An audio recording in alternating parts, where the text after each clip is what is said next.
Established over 100 years ago, Watkins Books is one of the world's oldest and leading independent bookshops specializing in esoterica. We have the widest selection of esoteric books in the UK, and our friendly and knowledgeable staff are here to assist you in a unique ambience of our shop. So come and visit us in the heart of London as we're open every day.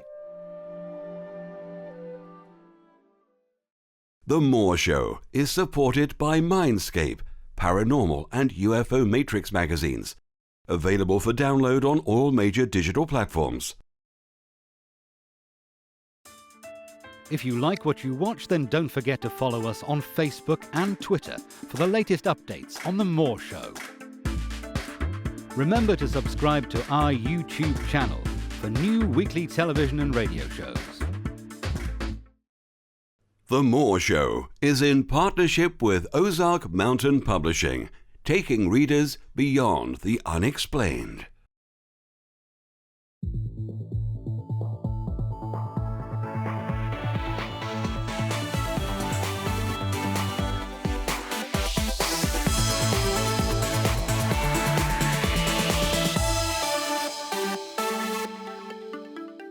The comments and views expressed on The Moore Show are those of the people that make them and do not necessarily reflect the view of Kevin Moore, The Moore Show, or this radio station and its affiliate or sponsors. This show is for entertainment purposes only. Broadcasting from the UK and across the world online, you're now listening to the UK's only live alternative late night talk show, and I'm Kevin Moore. For the next hour, I'll be covering subjects that will open up your mind and provide you with information you may have never heard before. On today's show, I'm joined with Garnet Schulhauser. Now, Garnet was a corporate lawyer when his life changed dramatically in 2007. He was confronted on the street by a homeless man. Now, normally he would just hurry past, but something told him to pay attention. The man, known as Albert, said he had come as a wise spirit guide in disguise, to provide answers to humankind's questions. Over the next few years, Schulhauser had many conversations with Albert, who disclosed who we are, why we are here, and what happens to us after we die. Now, Garnet Schulhauser's first book, Dancing on a Stamp, reveals startling new truths about all of life's big questions, including our true nature as eternal souls, the reason why we incarnate on Earth, and the role of God in the evolution of souls. These revelations fly in the face of almost anything Christian holy men have been preaching for centuries and provide refreshing new insights into the journey of the soul. Garnet Schulhauser, welcome to the show. Thank you for having me, Kevin. Oh, it's a pleasure to have you on. And whereabouts are you based? I'm living in Victoria, British Columbia in Canada. Well, Canada is a great place, and I'd definitely love to visit sometime. We'd love to have you come and visit sometime, Kevin. Well, that's probably an offer I can't refuse. Well, Garnet, just tell the audience a bit about who you are. Well, no, actually, before we get into any of that, I want to know a bit about your background to begin with. Tell me about you growing up and the sort of environment that you grew up in as well. Well, I was born and raised on a small farm in Saskatchewan, which is one of the Canadian provinces. It's part of the Great Plains of North America. And I was raised in a very religious Roman Catholic family, like very religious. We went to church not only on Sundays, but all the holy days of obligations and First Fridays and First Saturdays, and we said the family rosary and all those things. And I was like, I served as an altar boy in our local parish church. And so religion was a very big part of my life. But as I grew older and I sort of hit my teenage years, I started to question some of the dogmas and beliefs of the Catholic Church, and some doubts came into my mind. And when I got into my 20s, I had a lot of problem with a lot of the things that they had taught me as a child, a lot of their beliefs, which I found them to be sometimes illogical and sometimes even silly. And so I had a tough time with that. So by the time I was in my 30s, I was sort of had cast aside a lot of that religion that I had grew up with, and I was casting about for another set of beliefs to latch onto, a new paradigm that I could adhere to. and that's when my exploration sort of journey began, and I kept on. I read a lot of material on different religions, on spiritual matters, searching for something that made sense to me. And for the whole time, I kept on asking myself all the big questions that every human in the world has asked at one time or another, like who am I? Why am I here? What am I supposed to be doing with my life? And then, of course, the big one is, and what happens to me after I die? So that was sort of my background. I went to when I graduated from high school, I went to university, went to law school, and then I moved to Calgary in Canada to begin practicing my law career. And I ended up practicing law for 34 years before I retired in 2008. And so my life really changed, and I expect you'll want me to get into this eventually. My life really changed dramatically in 2007 when I was confronted on the street by a homeless man who turned out to be one of my spirit guides. And that led to writing my first book, Dancing on a Stamp. Okay, so when you was asking all these questions, what was your immediate family and parents' ideas of what you were doing at the time, with them being so connected with the Catholic Church? Well, I kept it basically secret, Kevin, because my parents would have been very offended if they had thought that I had sort of strayed away from the Catholic Church, which they were still very much a part of. So and I had moved away from them.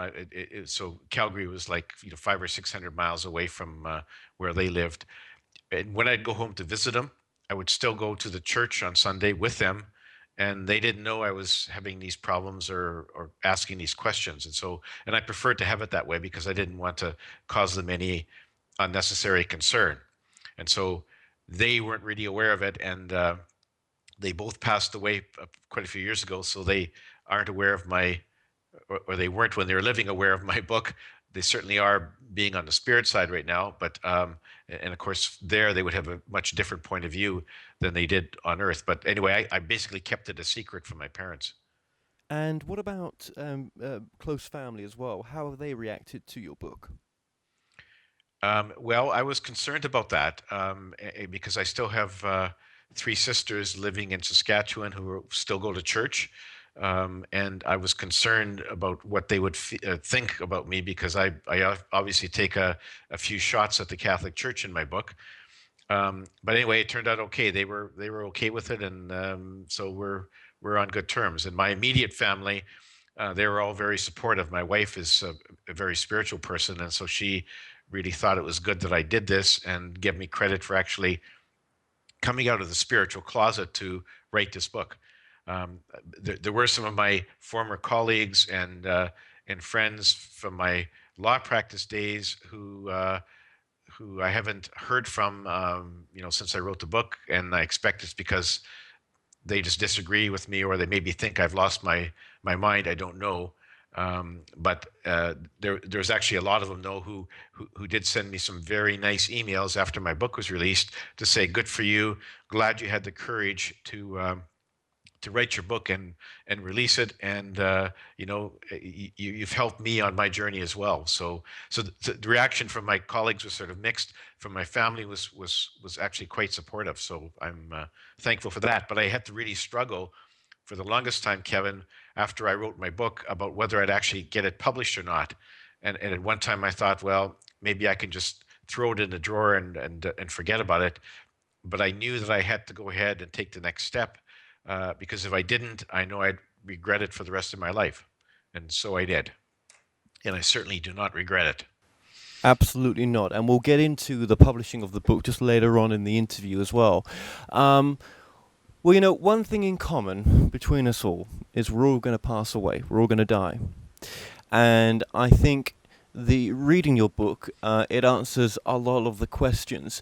I wonder why you had this experience with this being to begin with, rather than, for example, a near-death experience.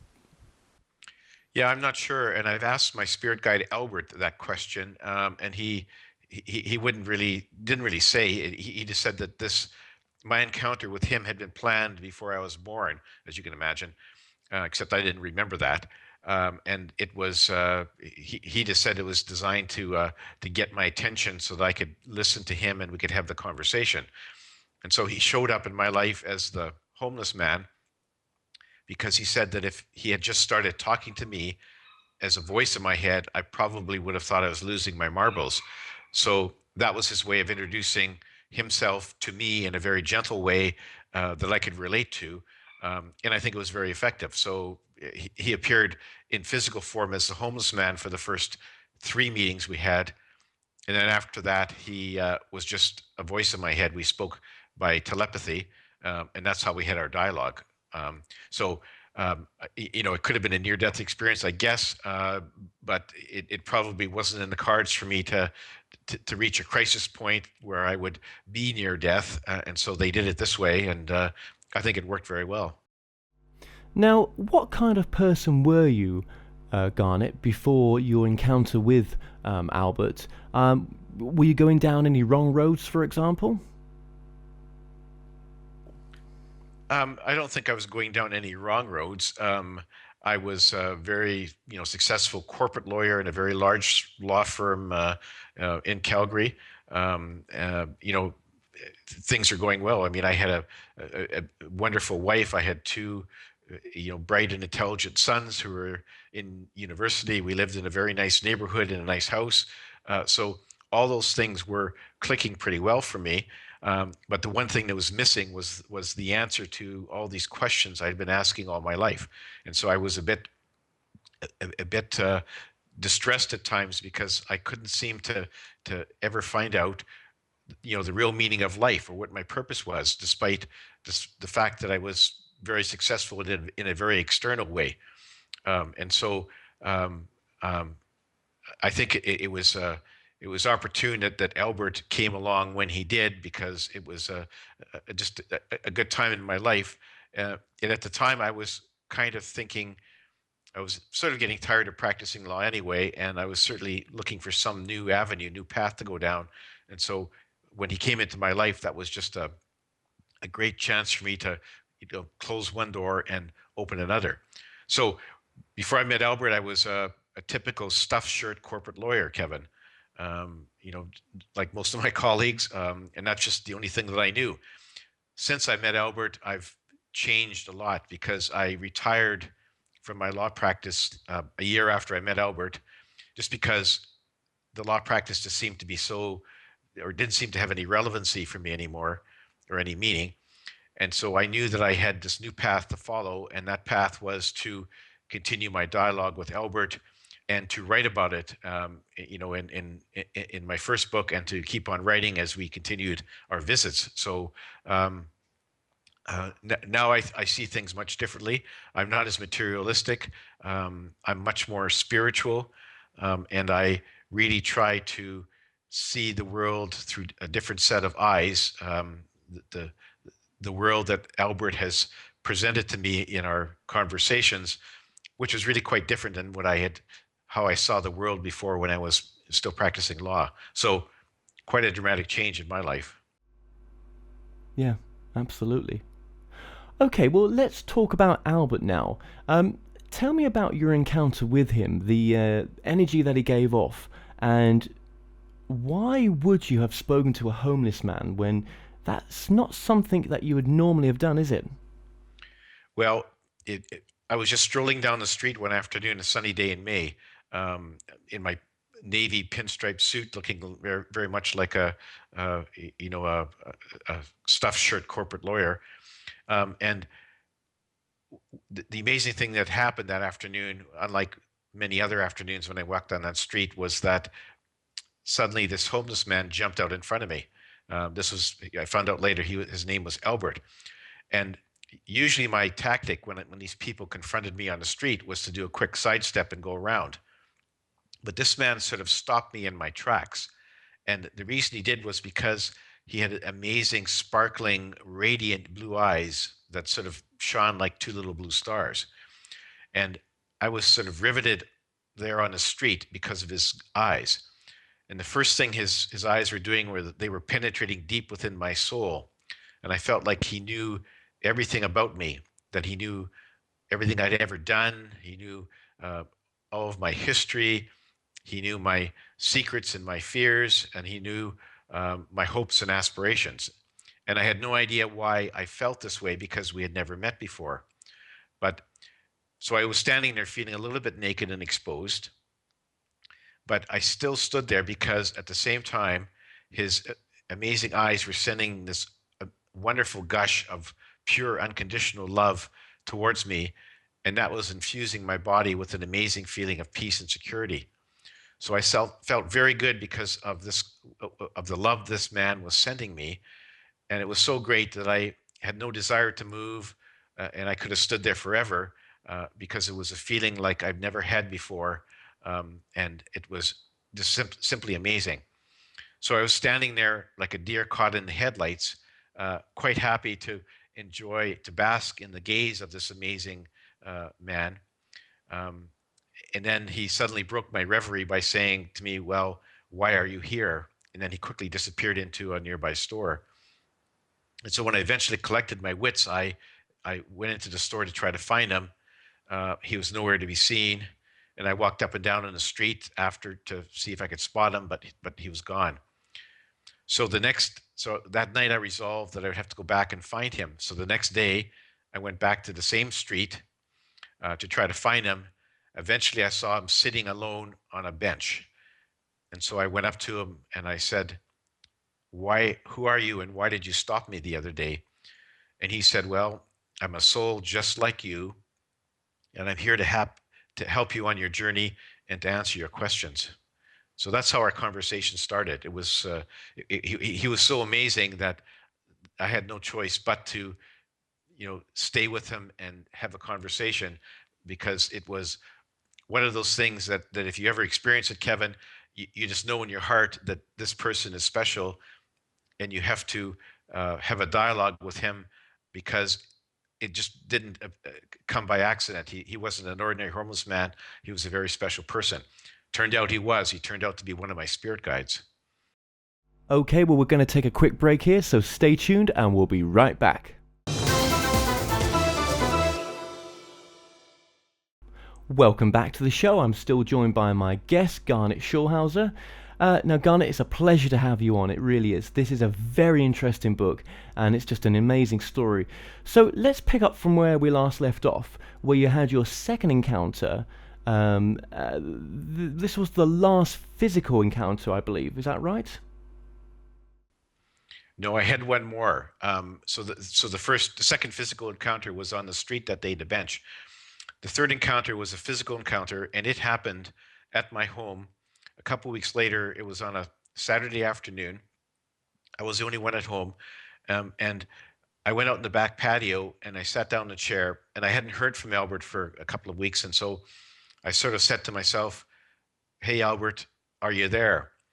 And I sort of looked over to the nearby chair, and all of a sudden I saw him sitting there on a deck chair. And I hadn't noticed that before. So he had just suddenly appeared in the physical form, and so we had our third conversation there, and that was the third time. After that, he just appeared, or he spoke to me as a voice in my head. Now, when you had your encounter with Albert, did anybody else see him at all, or was it just for your eyes only in a sense? And did time go very slowly? Yeah, absolutely. In fact, it could have been. I felt like I was in a time warp almost, Kevin. It didn't. It just seemed like time had sort of stood still around me, but while I was talking with Albert, so it was really kind of a eerie feeling in a way. But eventually I got used to it and got to quite enjoy it, because I knew that nothing was passing me by around me. Like I could sit there and talk to Albert for what may to me have seemed like hours, but was probably only minutes in terms of Earth time. So it was a very interesting experience. Yeah, well, it's just an incredible experience, and I guess it's very difficult to justify or prove that this happened, and it must be very loving when people do trust that you did have this experience. Yeah, no, I've had some skeptics who've said that very same thing, Kevin. Like, well, how can you prove that you saw this man and you had a conversation? And I say, well, I can't prove it. It's like the Pope can't prove that he speaks to God, or the people who have NDE experiences, they can't prove that they went to heaven and came back. I mean, it's not something that's capable of proof in terms of our scientific world. Um, so you have to either you have to hear what I have to say or read my book, and you have to accept it in your heart that is true or not, and it's entirely up to the person. And if you think that I'm just full of hooey, well, you're entitled to your opinion. But I've had so many people who have read my book, who have said they loved it and they really wish that they could meet one of their spirit guides, and they very much enjoyed hearing my tale about my adventures with my spirit guide. So I think, um, a lot of people believe it, and some obviously don't, Kevin. Yeah. Well, I think it must have been an instantaneous, life-changing experience, to open your mind, into the impossible, becoming possible. Oh yes, absolutely, and Albert has proved that to me over and over again, and it's just so exciting to be with him and to speak to him, and um, my second book, which I is in the process of being published, probably will be released in a couple of months. It also describes a sort of a new chapter in my relationship with Albert, because in my second book, instead of Albert speaking to me by telepathy as a voice in my head and we having a conversation that way, he actually showed up in my bedroom one night in astral form and said to me, "Come on, Garnet, I need to show you some things. We've been talking about a lot of uh, metaphysical issues and spiritual questions, but I need to show you some things because a picture is worth 1,000 words." And I said, "Well, what do you mean? How am I going anywhere? I mean, I was in the middle of it was middle of the night. I was in my bed. My wife and my little dog were sleeping beside me, and I said to him, well, where are we going? Do I need my passport? And who's going to put my garbage out in the morning?" Well, he just sort of chuckled at me. He said, "Don't worry about that." So he basically stuck his hand out, reached for my hand, and basically pulled my astral body out of my sleeping physical body. And so there I was, the first time I've had an out of body experience, and I was, I could see my astral body. It was sort of a semi-transparent, shimmering kind of form. And Albert said, "Come with me. We're going on a astral journey." And so there he took me, initially up to the spirit side and into various other places in the universe and other parts of the world to show me things, to teach me some lessons that I needed to learn and that he wanted me to pass on to others in my second book. So my adventures with Albert had really escalated. And every time I see him, he has something new to show me. Usually it's very profound, and very interesting. And I know that his intent is to is to give humanity his message to help humans make their lives better and carry on down the path of spiritual enlightenment. So he's really on a mission, and he told me way back after our first meeting that he had chosen me to be one of his messengers. He said he's sending his message through a lot of different channels on Earth. I was just one of them. He called me a small cog in a big wheel. But early on during our first meetings, he told me that I had to write a book, which threw me back a bit because I had never ever thought of writing a book. But he was persistent, and after a while, I kind of got used to the idea, and so I wrote my first book, Dancing on a Stamp. And then when I was finished with that one, he said, "Well, we're not done with you yet. You've got to write at least 3 more books because I have a lot more to say." And so here I am, having once been a practicing lawyer. Now I'm a writer, and in fact, right now I'm in the process of writing book 3. So it's been an exciting adventure, huge change in my life, but a change for the better, Kevin, for sure. What I like about the book is the first book. It's simple and very easy to read. Okay, let's get to some of the teachings that Albert gave you, like free will and a life plan. Yeah, one of the important things that he told me and I described in Dancing on the Stamp was that um, we're all just souls having a human journey on Earth. And before we incarnated into our bodies, we were on the spirit side, which is a lovely place, and without any negative emotions or pain and suffering. And so, when he described to me, why would a soul want to leave a beautiful place and come to Earth, which is not exactly a walk in the park? I mean, we all know that there are a lot of difficulties with being a human on Earth. And he said it's because you chose to come because you came here to learn and experience things that weren't available to you on the spirit side, so that you could gain wisdom and grow and evolve as a soul. And before we came here, each of us prepared what he called a life plan, which is like a broad blueprint of what we hope to experience in our lives on Earth. And so we include things like, well, obviously, our names, our parents, the place we were born, the first language we learn, the people who would be our siblings and our friends and our other relatives. And this was all prearranged beforehand in our life plan and prearranged with the souls of those people who would play a significant role in our lives on Earth. And we designed these life plans to set out certain learning experiences, certain tests for us to try to overcome. And we did so knowing full well that our life plans did not, our lives are not etched in stone in accordance with our life plans, because once we're on Earth, two things happen. First of all, we forget that we had a life plan or anything about it.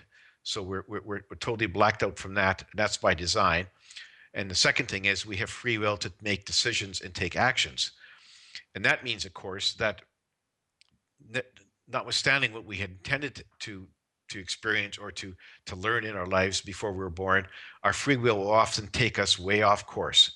And we'll have many opportunities to sort of get back on course, but there's no way of knowing exactly how close we can live to our life plan once we get here.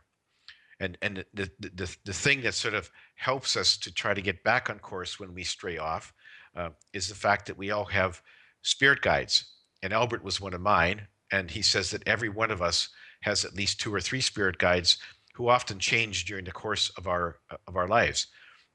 So our spirit guides are like our coaches, and they're there to try to coach us while we're on Earth, to try to keep us on track and keep us moving forward in accordance with our life plans.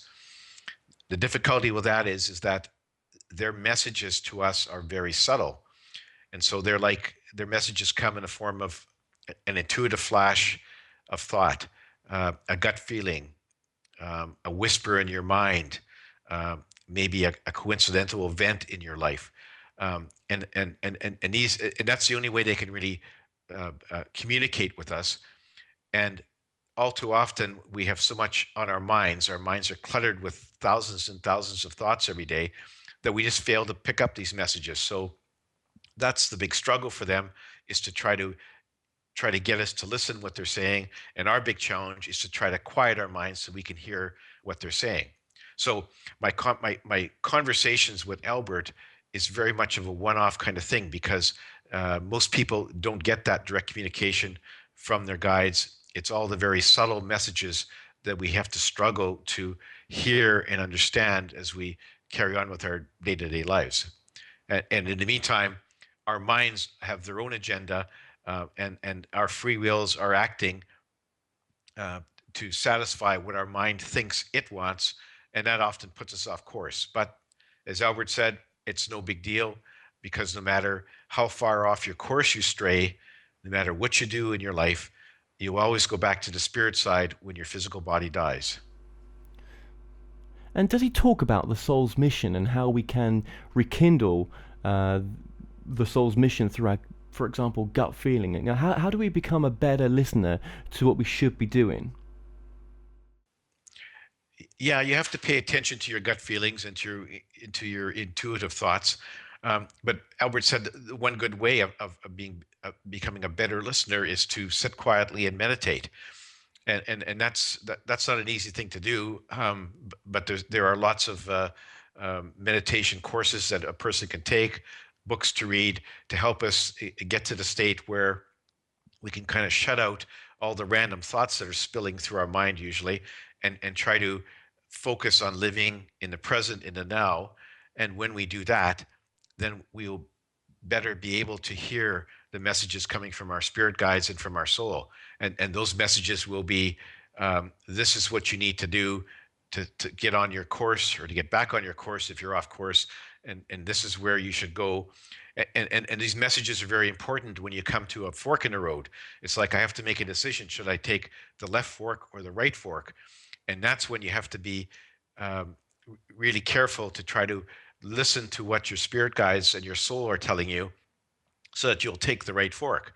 Um, uh, and if you don't, it's not the end of the world, because there will be another fork in the road later on where you can kind of get back on track. So um, it's really important when you're making an important decision in life, like which new house should I buy?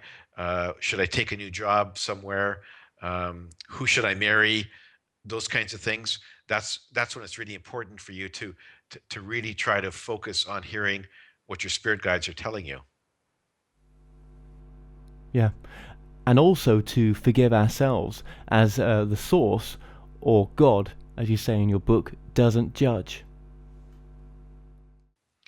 Yeah, and that's one of the things that was would be kind of startling to many people, because like myself, when I was raised as a Roman Catholic, I was told that God was this supreme being who sat up there in heaven, and he made rules for us to follow. And if we didn't follow those rules, when we died, we would appear before him to be judged.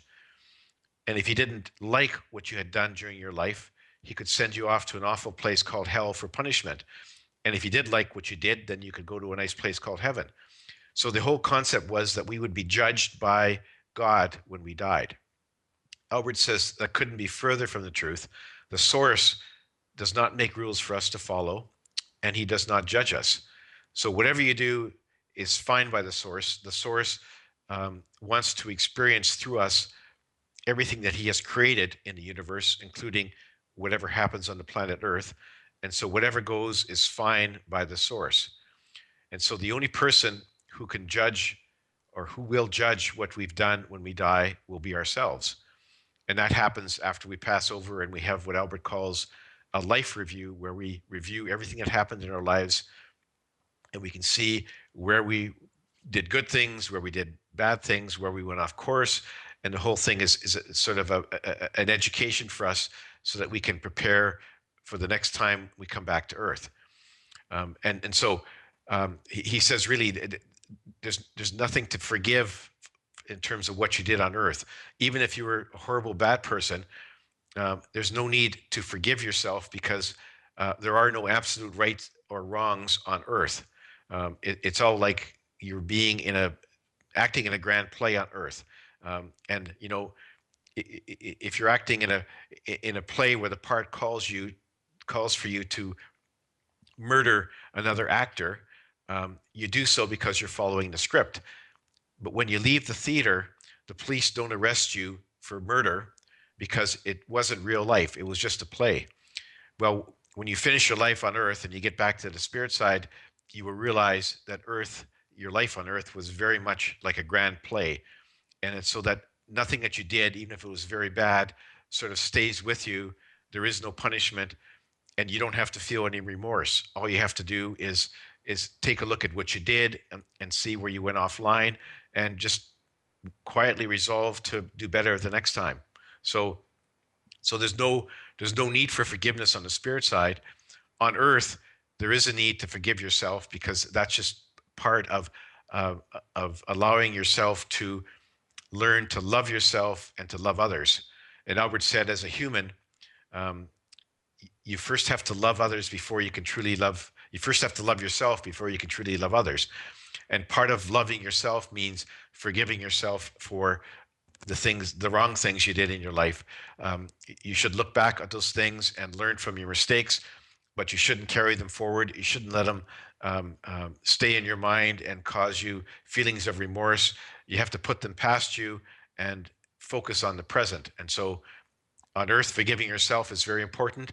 On the spirit side, you will realize that there is really no need to forgive yourself, because whatever you did on earth, there's no need for an apology. It's just you having a human journey to learn and experience things as a soul in a human body. Yeah. And do you think that someone that's about to commit murder or rape or some other hideous crime, even though it might be in their life plan, do you think they have the free will not to do it? Yeah, when murders and rapes happen, there's two possibilities according to Albert. One is that it was pre-planned in your life plan, and the reason you do that is because maybe some of the souls that are involved, like the victim, wanted to experience being brutally murdered, or maybe the family of that person wanted to experience what it was like to have a family member brutally murdered. So that's one possibility. The other possibility is that it wasn't planned at all, and somebody's free will just went totally amok, and they went out so far off course that they let their negative emotions control their lives, and they ended up with doing a violent act. So, but even if your murder was pre-planned, it is possible that your free will uh, may halt what you plan to do, may stop you from committing the murder. But that's just all part of the interaction of free will with your life plans on Earth, and it just one of those things that no matter what you plan before you're born, you can never be sure that your free will when you're on Earth won't change it, and that's okay, because whatever you didn't experience in one life that you had planned to experience, you can come back as many times as you want, incarnate over and over until you've learned everything that you feel was necessary for your evolution. So it's a bit of a crapshoot in a way. Once you're born, you have no idea that you had a life plan, and your free will is following your mind's desires, and basically anything can happen unless you're very adept at listening to the messages from your spirit guides, in which case you're probably more likely to more closely follow your life plan. But I think most people are all over the map, and I know that I'd be very surprised if I have followed my life plan very carefully. I'll find out when I cross over myself, but Albert said not to worry, because it's, nothing that happens on earth is for keeps, and nothing you do here you take with you other than your memories of your experiences. So he basically has told me many times, he said, lighten up. You're taking things way too seriously. You're on an adventure, a journey of exploration, and you should enjoy your life on Earth. And so I try to adhere to that, but at times it's very difficult, Kevin. Hmm. And that's a really interesting answer. And do you think a life plan that's gone off stray builds up karma? I mean, what did Albert have to say about karma? Well, yeah, Albert said that karma was sort of a system of measuring sort of your pluses and minuses in terms of your life on Earth. But he said that, contrary to what a lot of people think, it's not an immutable law of the universe. It's not like the law of gravity where you are constantly under its influence and you can never escape. He said, when you finish every life, you will look back on it and you will sort of basically add up your good things and your bad things, and called karma, if you will, and determine whether or not you were on the plus side or on the negative side. And so that helps you when you're planning your next life, in terms of going back and saying, okay, I've got some karma debits that I have to try to get rid of, so I'm going to go back and try to do some good things, which will allow me to erase this debt. And so that's what drives a lot of us in our incarnations, because as souls, we don't ever want to sort of finish our incarnations on a planet in a negative balance. But if we want to, we can, because Albert said we have the total absolute choice about whether we come back to live a new life or not. And so even if you ended up with a negative balance in karma, you could choose to stop incarnating on Earth and go to another planet, or just stay on the spirit side. But he says, generally, most of us feel it's a moral imperative to clean our slate off from negative and karma. And so that's why most of us keep coming back, because we want to make sure that our karma is balanced. And then once we have an even slate, then we'll feel um, very happy about considering that we've graduated from the earth school. And so that's how karma works in terms of Albert's description, which may be different from some of the other people's views. I know that some of the Eastern religions say that karma tells you that, or karma dictates that if you've had a bad life on earth, you will have to come back without any choice on your part into as a snake or some lowly creature because you were bad in the previous life. Um, Albert said that doesn't happen. It's not. It doesn't dictate where you go next, but it will influence your choice in terms of your next incarnation. Yeah. And why do you think that some near-death experiencers report having to go through a hellish experience, for example? I think it's because their experience was designed to send them a particular message, Kevin. And so, like a lot of near-death experiences, they go to heaven and it's a great place and they see their relatives and everything's all fine, and they would rather stay there, but they're sort of told they should need to come back. And I think for the people who have hellish experiences, it was designed to send a special message to them, designed just for them. And why?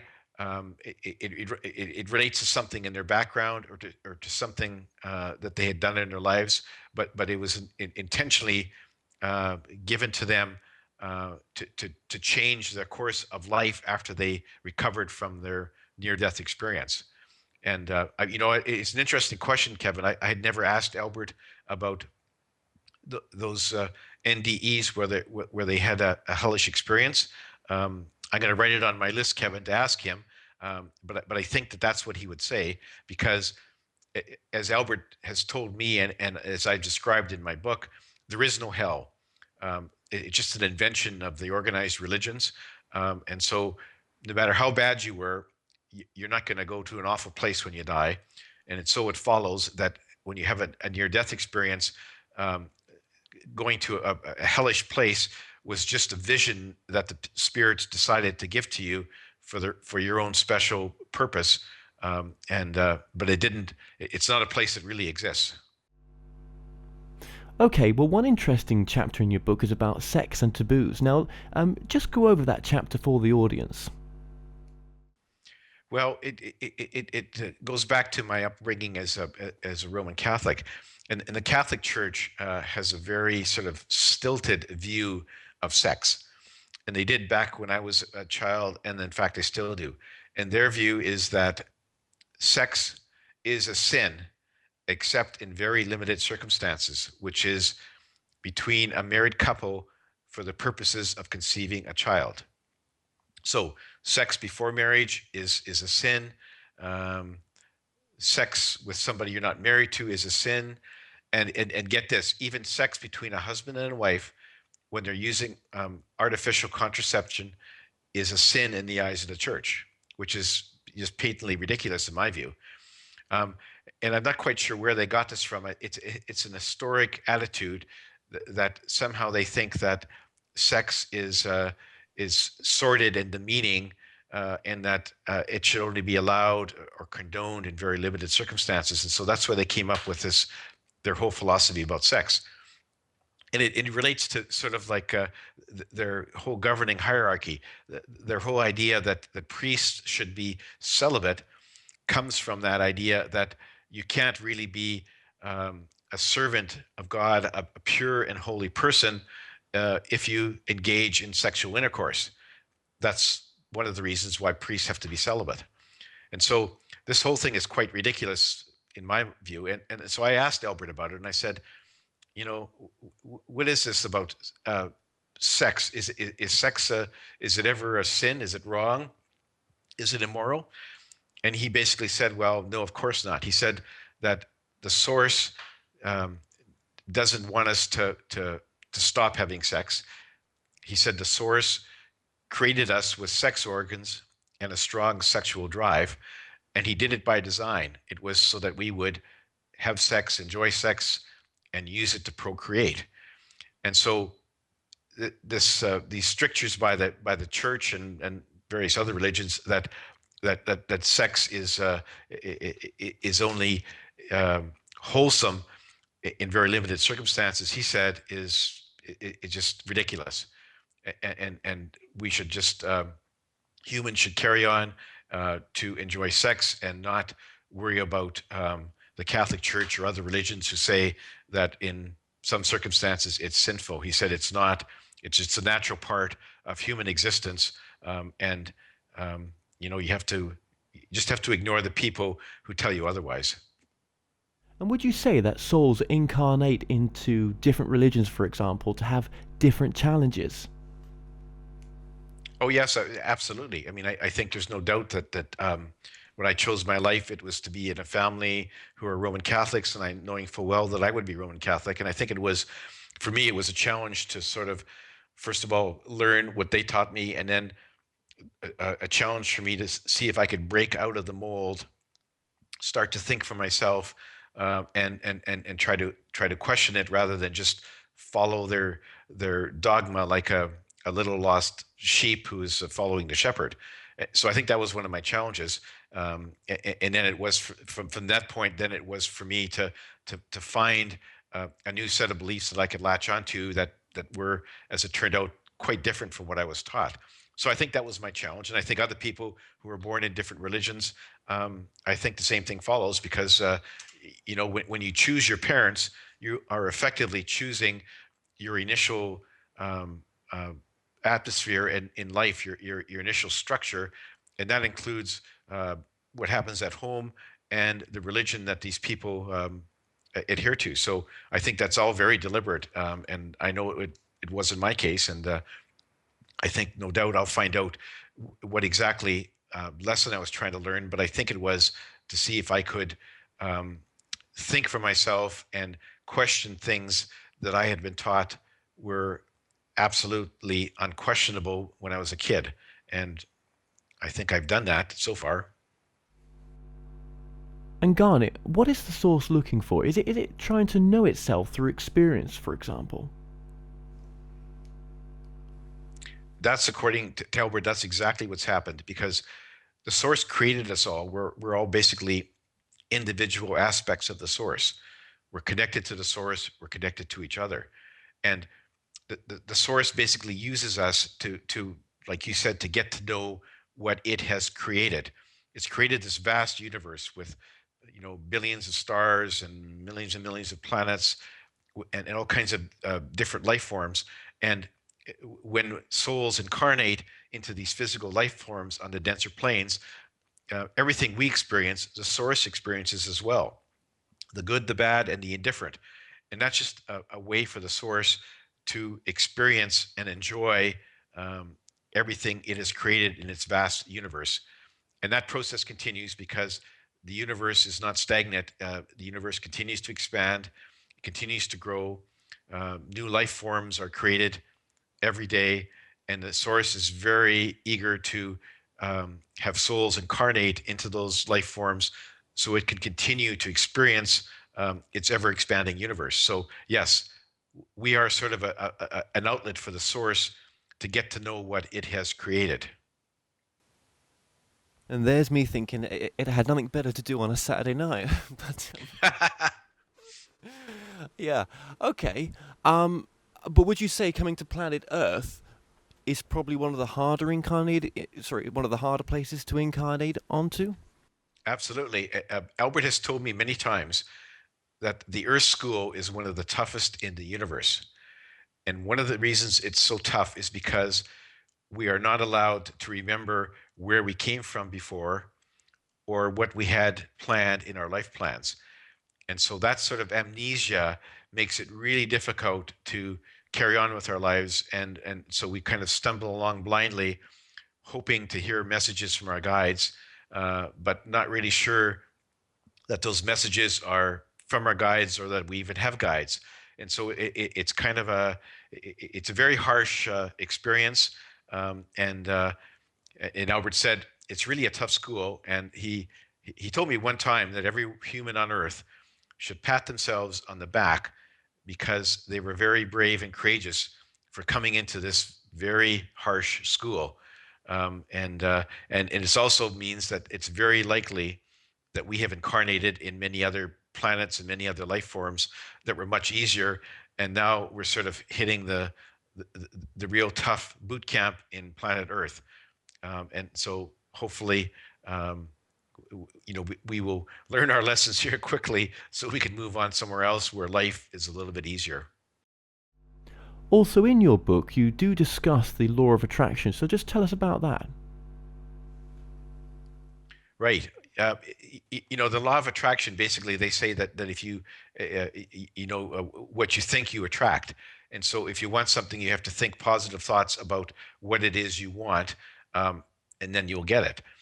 And I asked Albert about that, and he said, well, thoughts are powerful for sure. He said on the spirit side, thoughts are amazingly powerful, and you can have whatever you want immediately. So if you want to have an apple on the spirit side, you think, I want an apple, and there it is, it appears in your hand. Whereas on the earth plane, things move much more slowly, and thoughts aren't nearly as powerful. So on earth, if you think that you want to have an apple, you have to, get in your vehicle, drive to the supermarket, find an apple in the counter, pay for it, drive back home, and now you're back at home and you have an apple in your hand. But in the meantime, there's been a lot of intervening thoughts and actions, and some time has elapsed. And he said this is very deliberate because if you have a gap between your thinking of doing an action and the actual action itself, you have time to contemplate the consequences of your action, because it's basically on earth, it's like movement in slow motion. And so the law of attraction can work, but on the earth plane, because there's a shortage of material goods, not everyone can have the same thing if many people are asking for it. And that just makes sense because, if you have, if everyone says, I want to drive a red Ferrari, not everyone's going to be able to succeed in getting a red Ferrari. But he said that it's important for us to keep thinking positive thoughts, because sometimes these things will come to fruition. And one of the biggest obstacles in terms of having our thoughts get us what we want, in effect, is the fact that sometimes what we desire, what our minds desire, our souls do not want, because it's not part of our life plan and not part of an experience they want to encounter. And so quite often the reason you don't get what you want is because your soul is working in the background, sending out thoughts to the universe to stop you from getting what your mind wants. And so you often have this tug of war between your mind and your soul. And so quite often that's why the law of attraction doesn't work. It does work in some cases, but it's certainly not 100% something that'll happen without any question, because, well, as we all know, and I'm sure you've had this experience, Kevin, you've probably thought many times that you'd like to have various things, and sometimes it comes true and sometimes it doesn't. And that's just because that's the reality of our thoughts on the dense earth plane, and the fact that we don't know what our soul wants, and sometimes what our mind wants is totally contrary to what our soul thinks we should have. And so that's why the law of attraction does not always work. Yeah, or what our egos might want as well. Right. Is ego covered much in in your talks with Albert? I mean, is because there's lots of sort of spiritual masters out there, like for example Eckhart Tolle and others, who talk about the ego as being a sort of barrier in our way as well. He didn't speak of it in terms of ego, Kevin, but he spoke of it in terms of our human mind, which I think is the same thing as our ego. And he basically said that our human mind has desires of its own. It doesn't know what is in our life plan or what we had intended, and so it's often wants to go on its own track, and it likes to disregard and ignore messages from our guides, because our mind, or our ego, if you will, thinks that it knows better than anyone else. And so that often gets us going down the wrong path. often causes us to ignore, the things we should be listening to be show love and compassion for everyone around us, to stifle our negative emotions. And so, so our mind, or our ego, if you will, does get in our way. It wants to rule our lives, and that's one of the challenges we have, is to try to overcome the desires and wishes of our minds. And how would you summarize in the first book the most important message? Most important message is to realize that we're here on Earth to learn and experience things. It's a learning experience that we chose for ourselves, and that no matter what we do, whether it's good or bad, we're always going to go back to the spirit side. And once we're back there, we can regroup. We can learn from what the bad things we did, or from the good things we carried out on Earth, and increase our wisdom and carry on to have another incarnation, or just enjoy the spirit side. So we need to learn not to take life so seriously. It seems very serious to us when we're living it right now, but in the end, it's a very short time span for someone on the spirit side, and we'll all soon be back there.